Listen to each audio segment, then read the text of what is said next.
Hello friends, blog with नीलम में आपका स्वागत है। फ्रेंड्स, मैं कल वीडियो लाई थी जिसमें कल हिस्ट्री के इम्पोर्टेंट टॉपिक के बारे में, साइंस के इम्पोर्टेंट टॉपिक, करंट अफेयर और बिहार स्पेशल के बारे में बताया है।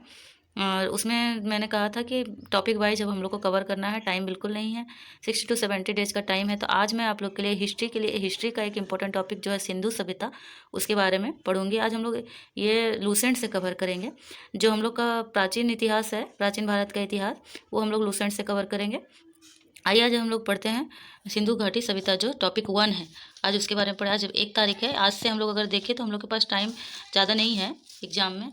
तो आइए आज हम लोग लूसेंट से सिंधु घाटी सभ्यता के बारे में पढ़ते हैं। यह है सिंधु घाटी सभ्यता। सिंधु घाटी सभ्यता रेडियो कार्बन C14 जैसी नवीन विश्लेषण पद्धति द्वारा सिंधु सभ्यता का सर्वमान्य तिथि 2400 ईसा पूर्व से 1700 ईसा पूर्व मानी गई है। सिंधु सभ्यता की खोज किसने की? तो सिंधु सभ्यता की खोज राय बहादुर दयाराम साहनी ने की। सिंधु सभ्यता को प्राग ऐतिहासिक अथवा कांस्य युग में रखा जा सकता है। इस सभ्यता का मुख्य निवासी द्राविड़ और भूमध्य सागरीय कांस्य युग इसलिए कहा जाता है क्योंकि यहाँ सबसे पहले कांसा की खोज हुई थी। सिंधु सभ्यता के सर्वाधिक प्राचीन पश्चिमी पूरा स्थल दासक नदी के किनारे स्थित सुत का कैंडोर बलूचिस्तान में, पूर्वी पूरा स्तर हिडन नदी के किनारे आलमगीरपुर में, जिला मेरठ यूपी में, उत्तरी पूर्वा स्तर चिनाब नदी के तट पर अखनूर के निकट मांदा जम्मू कश्मीर तथा दक्षिणी पूर्वा स्तर गोदावरी नदी के तट पर दायमाबाद जिला अहमदनगर महाराष्ट्र में स्थित है। सिंधु सभ्यता का सैदव सभ्यता नगरीय सभ्यता थी। सैदव सभ्यता को प्राप्त परिपक्व अवस्था वाले स्थलों में केवल 6 को ही बड़े नगर की संज्ञा दी गई है। जैसे कि सिंधु सभ्यता में 6 बड़े नगर कौन कौन है?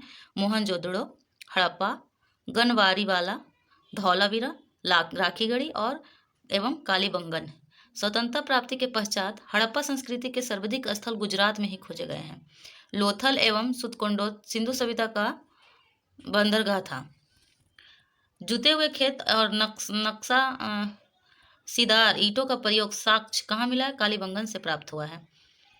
तो क्या हो गया? सिंधु सभ्यता का बंदरगाह कहाँ है? लोथल और सुतकोदत्ता में। और जुते हुए खेत नक्शा सीदार ईंटों का प्रयोग का साक्ष्य कहाँ मिला है? कालीबंगन में से प्राप्त हुआ है।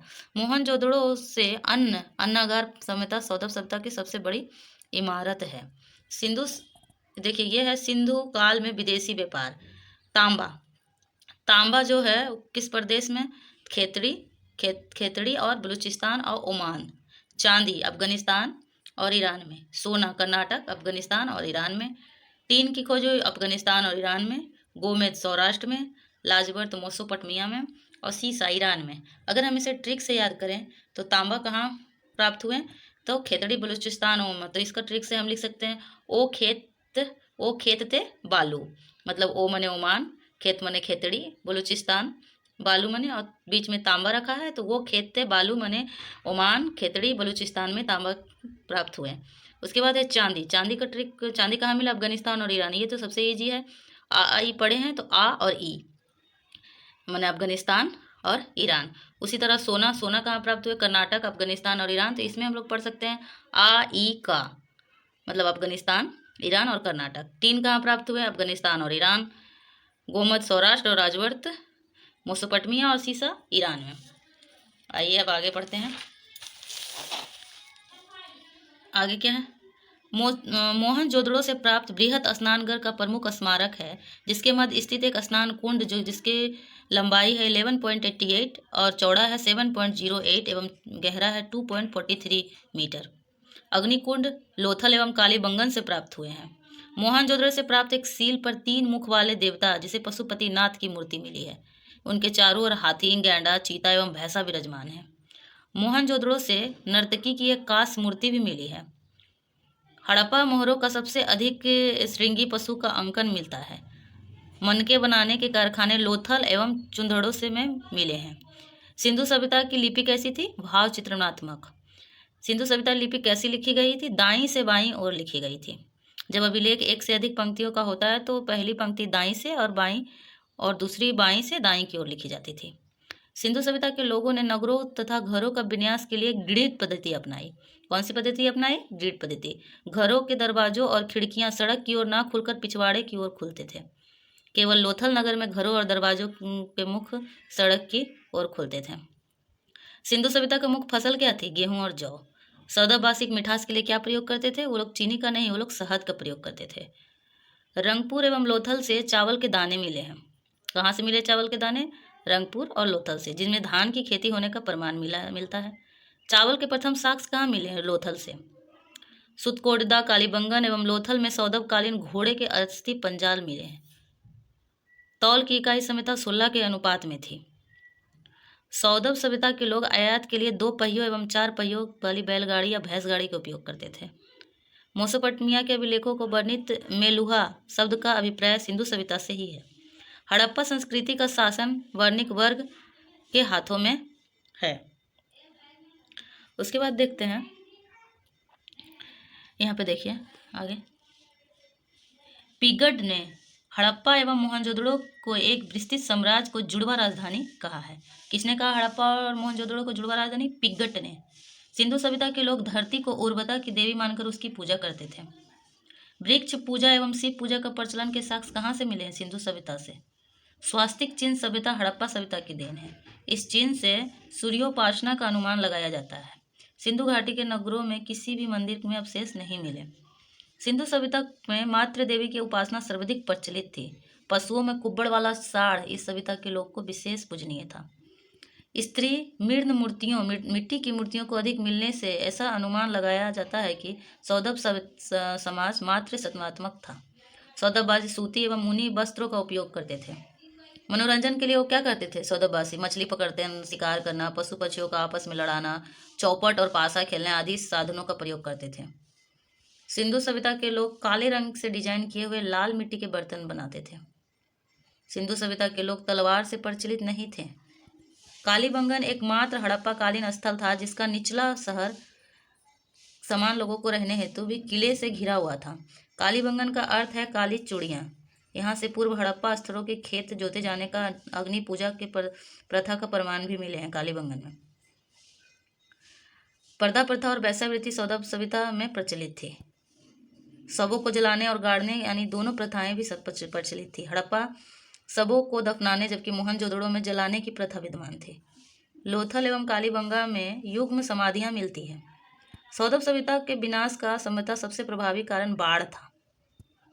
आग से पकी हुई मिट्टी को क्या कहा जाता था? टेराकोटा कहा जाता था। आइए अब हम लोग पढ़ते हैं स्थल, नदी, उत्खननकर्ता, वर्ष और ये स्थित कहाँ स्थित है। सबसे पहले हम लोग पढ़ते हैं हड़प्पा। हड़प्पा किस नदी के किनारे है? रावी नदी के किनारे। इसके उत्खननकर्ता कौन है? दयाराम साहनी एवं मध्वस्वरूप वत्स। इसकी खोज हुई 1921 में। ये कहाँ स्थित है? पाकिस्तान के मोंटगोमरी जिला में। उसके बाद हम लोग पढ़ते हैं सिंधु मतलब मोहनजोदड़ो। मोहनजोदड़ो किस नदी के किनारे है? सिंधु नदी के किनारे। इसकी खोज किसने की? राखाल दास बनर्जी ने। कब खोजा गया? 1922 में। ये कहाँ है? ये भी पाकिस्तान के सिंध प्रांत का लड़काना जिला में। उसके बाद हम लोग का है चुंदड़ो। चुंदड़ो कहाँ है? किस नदी के किनारे? सिंधु नदी के किनारे। इसके खोजकर्ता कौन है? गोपाल मजुमदार। इसकी खोज कब हुई? 1931 में। और ये सिंध प्रांत पाकिस्तान में स्थित है। उसके बाद क्या है? कालीबंगन। कालीबंगन किस नदी के किनारे है? घाघर नदी। कालीबंगन की खोज किसने की? बीबी लाल एवं बीके थापर ने। कब हुआ कब हुआ इसकी खोज? 1953 में। ये कहाँ है? राजस्थान के हनुमानगढ़ जिला में। उसके बाद है कोट दीजी। ये किस नदी के किनारे है? सिंधु नदी। इसके खोज करता है फजल अहमद। इसकी खोज हुई 1953 से 1954 में। यह गुजरात के काठियावाड़ जिला में स्थित है। उसके बाद आता है हम लोग का रंगपुर। रंगपुर किस नदी के किनारे है? मादर। इसके खोजकर्ता कौन है? रंगनाथ राव। इसकी खोज कब हुई? 1953 से 54 में। ये कहाँ है? गुजरात के काठियावाड़ जिला में। उसके बाद क्या है? रोपड़। रोपड़ कहाँ है? सतलज नदी के किनारे। इसकी खोज करता है यज्ञदत्त शर्मा। ये 1953 से 56 में इसकी खोज हुई। ये कहाँ है? पंजाब के रोपड़ जिला में। उसके बाद क्या आता है हम लोग का? लोथल। लोथल किस नदी के किनारे है? भोगवा नदी। ये किस खोजकर्ता कौन है? रंगनाथ राव। इसकी खोज कब हुई? 1955 एवं 1962 को। ये कहाँ है? गुजरात के अहमदाबाद जिला में। उसके बाद आता है हम लोग का आलमगीरपुर। ये किस नदी के किनारे है? हिंडन नदी। इसकी खोजकर्ता है जगदत्त शर्मा। इसकी खोज हुई 1958 में। ये कहाँ है? उत्तर प्रदेश के मेरठ जिला में। उसके बाद आता है सुतकान डोर। यह है दासक नदी के किनारे। यह ऑरेंज स्टाइल और जॉर्ज डेंस ने खोज की। ये कब खोजा गया? 1927 से 1962 को। ये कहाँ है? पाकिस्तान के मकरान में, समुद्र तट के किनारे। उसके बाद एक आता है बनवाली। बनवाली कौन से नदी के किनारे? रंगोई। ये इसकी खोजकर्ता कौन है? रविंद्र सिंह बिष्ट। और ये कहाँ है? कब खोजा गया? 1974 में। कहाँ है? हरियाणा के हिसार जिला में। उसके बाद लास्ट बचा है धौलावीरा। धौलावीरा है किस नदी? ये भी रंगोई नदी के किनारे। इनके खोजकर्ता रविंद्र सिंह बिष्ट। कब खोजा गया? 90 से 91 में। ये कहाँ है? गुजरात के कच्छ जिला में। फ्रेंड्स, ये सिंधु सभ्यता के बारे में हम लोग ने पढ़ा, रिवीजन किया। फ्रेंड्स, अगर आप लोग को ये वीडियो अच्छा लगा तो प्लीज़ मेरे चैनल को सब्सक्राइब करें, और ऐसी वीडियो पाने के लिए मैं टॉपिक वाइज डेली रिवीजन के वीडियो बनाती रहूँगी। अब मैं बिहार स्पेशल के लिए भी कुछ देर बाद वीडियो डालूँगी। अगर मेरे वीडियो पसंद आ रहा है तो सब्सक्राइब करें, शेयर करें, कमेंट करें, लाइक करें। और अगर इसमें कोई भी प्रॉब्लम या कुछ गलत लगा हो तो फिर प्लीज़ मुझे कमेंट करें। Thank you friends.